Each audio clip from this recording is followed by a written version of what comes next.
Welcome back. You are tuned in to the Labor Forum here on WRFG 89.3 FM. And a full house here in the WRFG studios today. We've just finished up a good interview with Charlie Fleming, president of the Labor Council. I'm sorry, State AFL-CIO, former president of the North Georgia Atlanta Labor Council. Our guest now is somebody that this is your first time for you, huh, Marshall? Yes, it is. So? Okay. So we have Marshall Rancifer, and I believe Tamika's going to just tell you all a little bit about what a terrific guy Marshall is and why we've invited him to be here today. Hi, Marshall. How you doing, Tamika? So, Marshall Rancifer, formerly convicted and homeless advocate in Atlanta, Georgia, and a community activist. And you've been doing this work for how many years?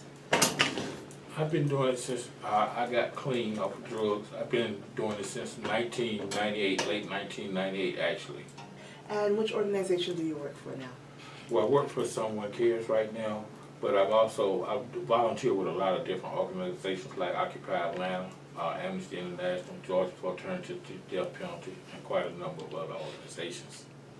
That's why, folks, if you go in and watch on the Labor Forum YouTube channel, and you see Marshall's face, you're somebody who's been to any progressive demonstration in the last I don't know how long, you will recognize Marshall Rancifer right here.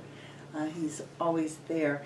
And the reason we invited Marshall here today is we've been having these conversations for many weeks now about the really huge impact of the Fight for 15 and a union campaign.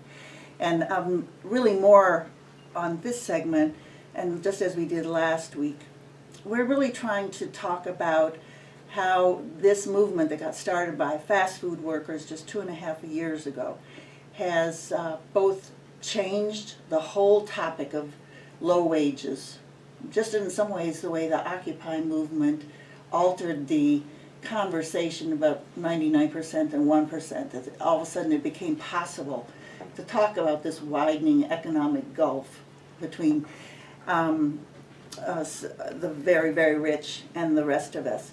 So what we wanted to talk about today is because while many of the groups that are actively out in the streets are fast food workers and home health care workers and domestic workers and retail and all different kinds of adjunct professors and many others, what we haven't really talked about is whether homeless people who have jobs or homeless people in general have been part of that movement, and more importantly, how if this movement is successful, will it reach down to what are the most marginalized folks in our community.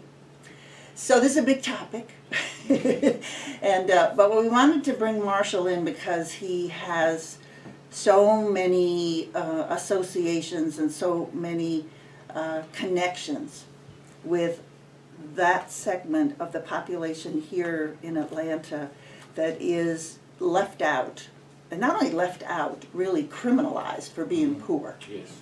So if you just want to comment on anything that I just said. Okay.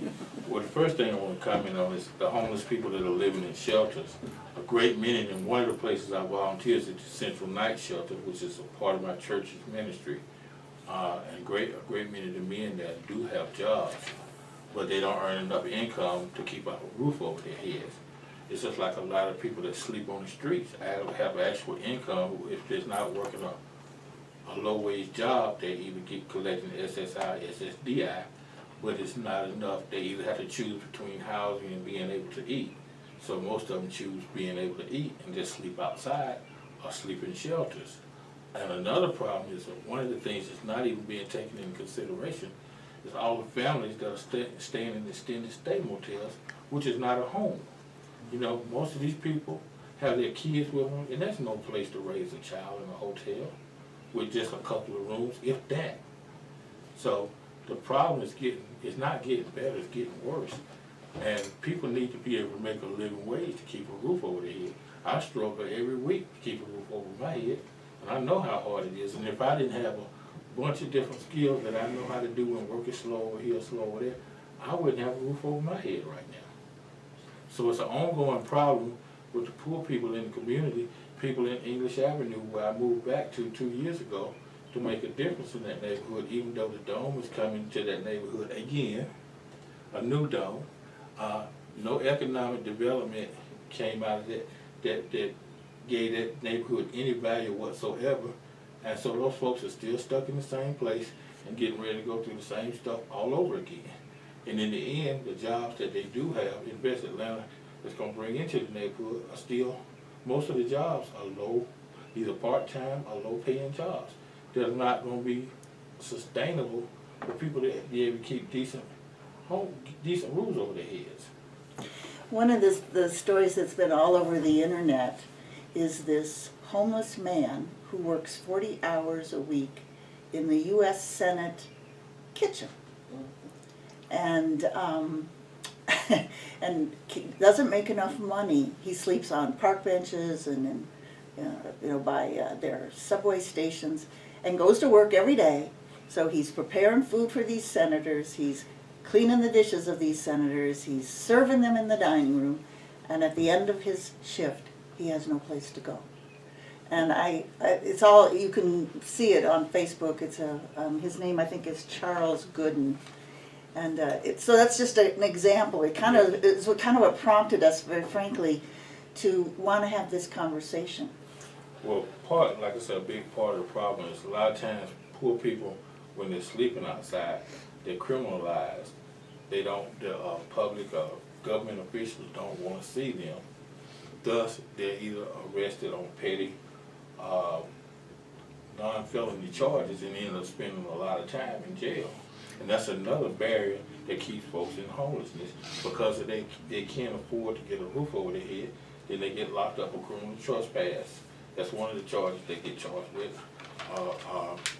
Urinating in public, defecating in public, But those are issues for people that are homeless when you got no porta toilets around the city for people to use, and most people won't welcome you into their establishment if they even think you're homeless. I know I never got welcomed anywhere when I was homeless. If anything, I got shrugged off or looked at real funny or talked to real nasty, I remember, I'll never forget, even though back in 1997, I'll never forget how bad I was treated when I found myself in that position, even when I was asking for help. I got turned down by 23 churches that I went to asking for help. And all I wanted to do was just get out the streets and get my life back together. But fortunately, I had somebody that guided me to the right place to go, which was Central Presbyterian Outreach Center. They helped me get into treatment. And my life hadn't been a ball of wax since, but I haven't found any need to use again, because I learned the coping skills in treatment, how not to use. Marshall, so it sounds like, there's one is working in low-income jobs that makes it difficult. You have to make a choice, right? Yeah. Is it going to be food or is it going to be shelter, right? And He's just talking about single people. I'm not talking about married people who have children to take care of. Mm-hmm. And the ones that have children to take care of, I can't even imagine the struggle that they go through from day to day, just trying to feed and clothe the children, make sure they get to school every day. I mean, how many school buses have you seen? Now, I've seen them pull up in front of these extended stay hotels, where school buses actually pull up to the hotels to pick the kids up. Mm-hmm. And some of them are not in not so good areas also, There's drugs and prostitution that goes on around a lot of these hotels. And like I said, there's no place to raise a kid. It sounds like there becomes an added barrier, almost a pipeline to prison for homeless people, because now you're racking up these penalizations for the choice that you're forced to make. Which is just another barrier to employment, gainful employment. And just like my charge, I even had one of my church members try to help me get on a Coca-Cola. And I went through all the process to get hired and got right up to hiring date. And once my criminal record came back, and I've only got this one felony in this room back in the early 90s, and I've never been arrested on another felony since. And I'm still being punished for it to this day. And a lot of other people are just like me that are being punished. On any given day at Atlanta City Jail, 49% of the inmates are homeless people. One of the things that I want to add to that is from 2012 to from 2010 to 2012, the top 50 arrestees that were homeless spent a cumulative time of 12 years in prison, which means those 50 men spent 89.7 days in jail over a 2-year period of time.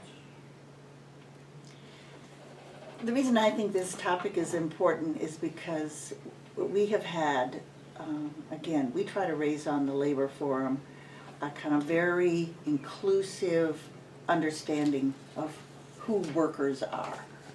And so a lot of people will understand that somebody who just lost their job is a worker. Yeah. A lot of people don't understand that really the working class workers includes everybody for whom the only way to survive is to essentially sell their labor, to get a job. And so that's why I think it's important here on the Labor Forum that we make it clear that just about everybody who's in prison is a worker, that everybody who's on the streets is a worker, and that we as a program that's talking about the issues important to working class people emphasize over and over again that it's going to take the solidarity, the unity of all of us, that we can't say, oh, well, I have a job, those folks don't have anything to do with them, I'm not interested in their issues, because I think at the point that this last recession has really done is it has shown that anybody who's got a job may not have a job tomorrow. Nothing about it is secure. Marshall, can you also, so, you know, we've had a lot of conversations about the fight for 15, right? The fight for $15 an hour and a union.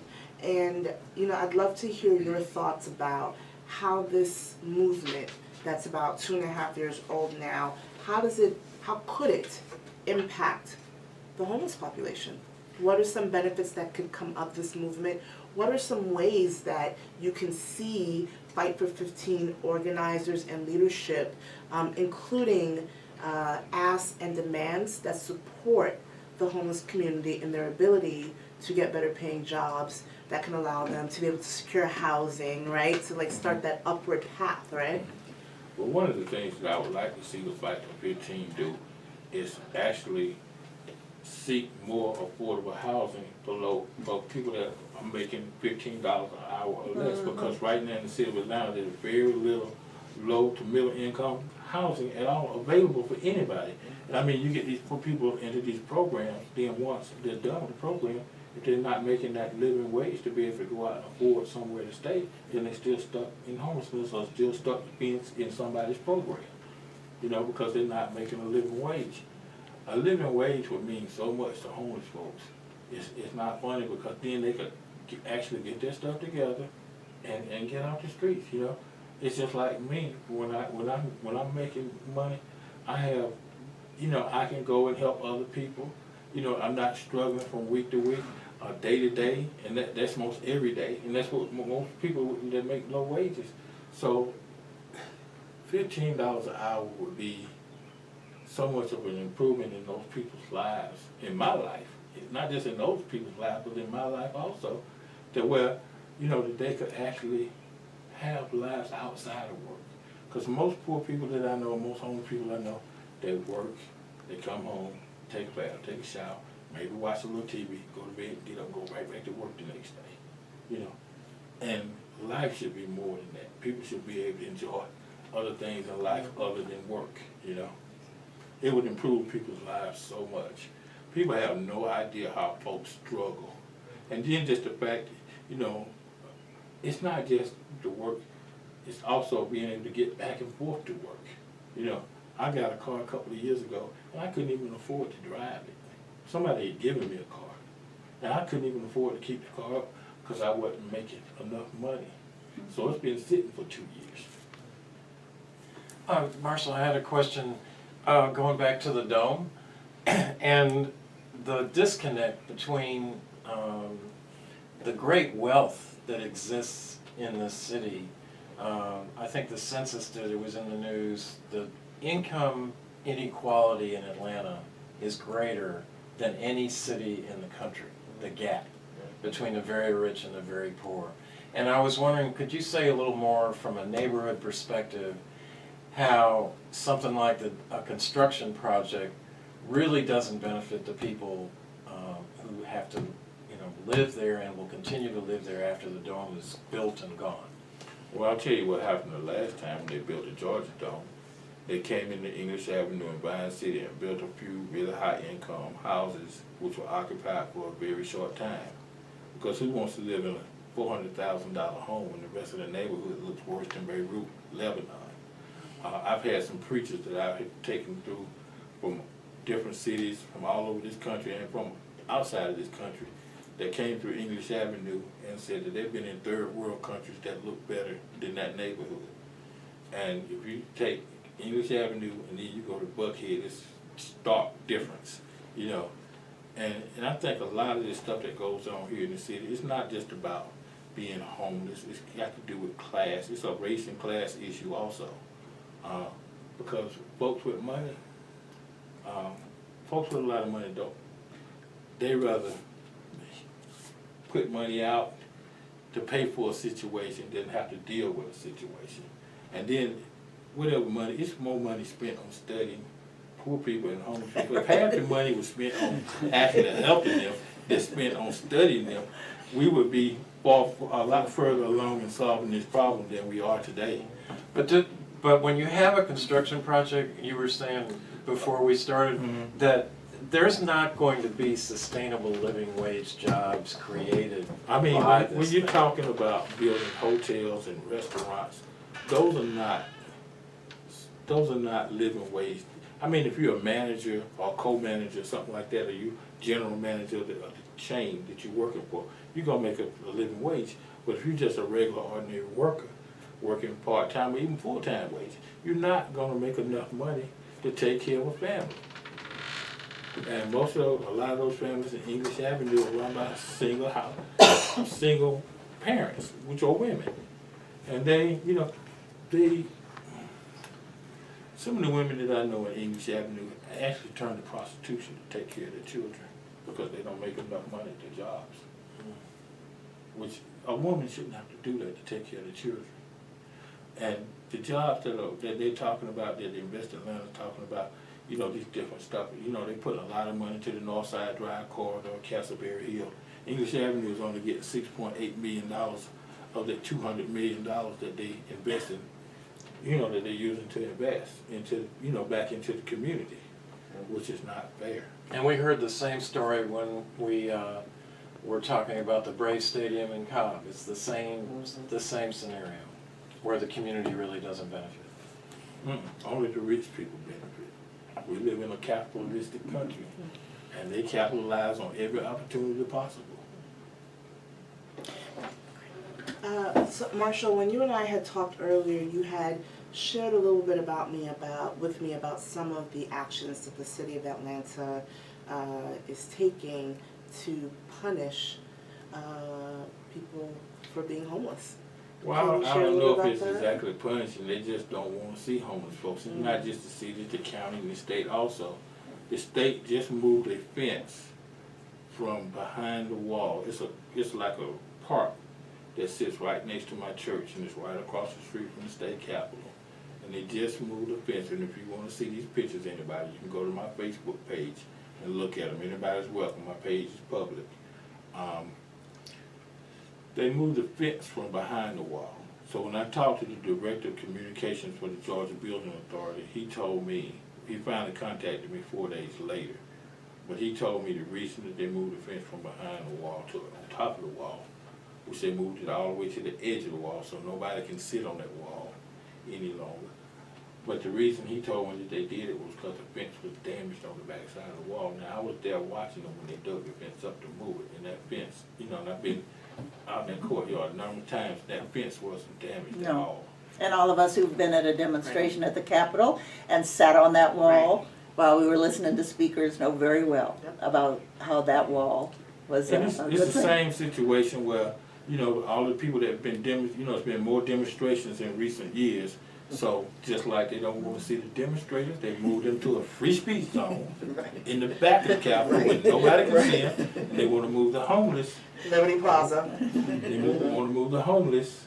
Well, see, I don't believe in free speech zones. I'm gonna say what I'm gonna say in front of the Capitol, inside the Capitol, on top of the Capitol if need be, but not from behind the Capitol.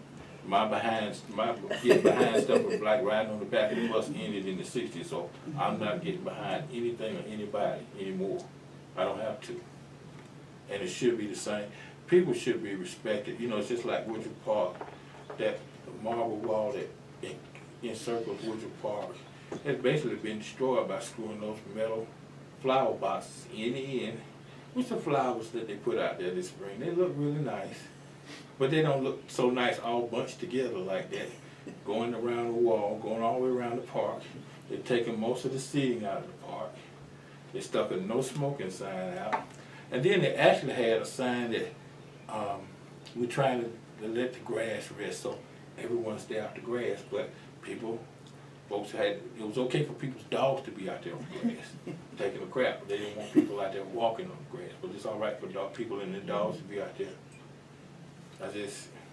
So the homeless are criminalized, right, for being homeless, and then, you know, some things that are considered resources or these places where you can get some rest or a break, those spaces are being reduced intentionally. Yes, even some churches are doing that. I just don't understand people's lack of empathy and caring and concern for other human beings. It just some days it just astounds me to see how uncaring folks can be, you know. And I was never raised to be that type of person, and I just don't understand how people have such a lack of empathy and caring these days. As bad as the world's getting, we should try to make things better. You know, if not, if for nothing else, for each other, you know. So to bring it back to the connection with Fight for 15, it sounds like there's an opening or an opportunity here for the homeless population, which is a rather large population, and there, like you said, there are different definitions of homeless. You know, you can be working, have income, but have to choose between a roof or food, or you're staying in the extended hotels, right? And there are whole families staying in there. It sounds like this is cars, right? It sounds like this is an opportunity, like this is a large base that can be mobilized and organized. And I'm wondering, and this is as we close out, like what are the opportunities there for homeless people to either meet with you to become part of this organizing effort, to connect it with spaces like Fight for 15? What exists? Well, I mean, there's a lot of homeless organizations here in the city that we could probably all link up with. Like, it's just like you got a large homeless kids organization right now, Lost and Bound. It's one of the organizations that I work with. Hearts to Nourish Hope is another organization there out of Clayton County. Central Outreach Center is another place that you can connect with the homeless, because you got a lot of folks that come there. Because we actually have a work center that was called the Mainframe Program, where people can actually come to learn to do resumes, and they have professional people there working with folks every day. But the thing is, they need to connect. Homeless people don't do a lot of traveling. They just stay within whatever area that they're in. You can use that where you can usually find them when they're not working, if they have jobs. They don't have a whole lot of means to do a whole lot of traveling. So basically, if you're going to connect with them, you're going to have to go to them and find them, which I won't have no problem in pointing you in the right direction. But that's a whole new force that you can mobilize in this movement, and there's a lot of folks. It's over 2,000 homeless kids in Atlanta right now. A lot of them are working age kids. You don't have to be 16 to get a work permit. And a lot of them need jobs, because those kids also turn to prostitution to support themselves. And a lot of people that are homeless do that also.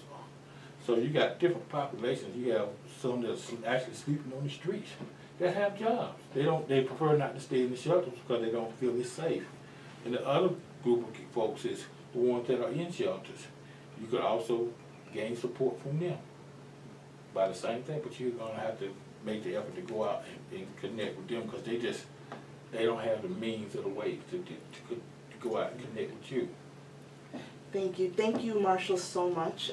We've been lucky today. We had 3 amazing guests, and Marshall, for you to kind of close it out for us, making the connection between a living wage in the union and our increasingly growing homeless population in the United States. We thank you for that. Is there any way briefly that people can contact you if they'd like more information? Yes, you can contact me at Rancifer Marshall, which is RANCIFER MARSHALL or you can reach me by my cell phone, which is 678-396-5768. Thank you, Marshall. And very briefly, we have one action update. Rise Up is holding a memorial for Black Lives this Saturday, May 2nd, starting at 11 a.m. at their office at 1292 Ralph David Abernathy. So this is going to be a memorial and a funeral procession for all of the Black lives that have been taken by law enforcement since the beginning of 2014. If you have 2015, if you have questions, you can call 404-747-6042. Again, we want to thank Marshall Rancifer, Charlie Fleming, and Joyce Gilliard for making today's Labor Forum program another one of our top 5. But then we always have a top 5 all the time. So this is Diane Mathwood saying goodbye. We'll be back again next Monday. Tamika Atkins signing off. Bye. Thank you, Marshall. Thank you so much for having me. You're very welcome.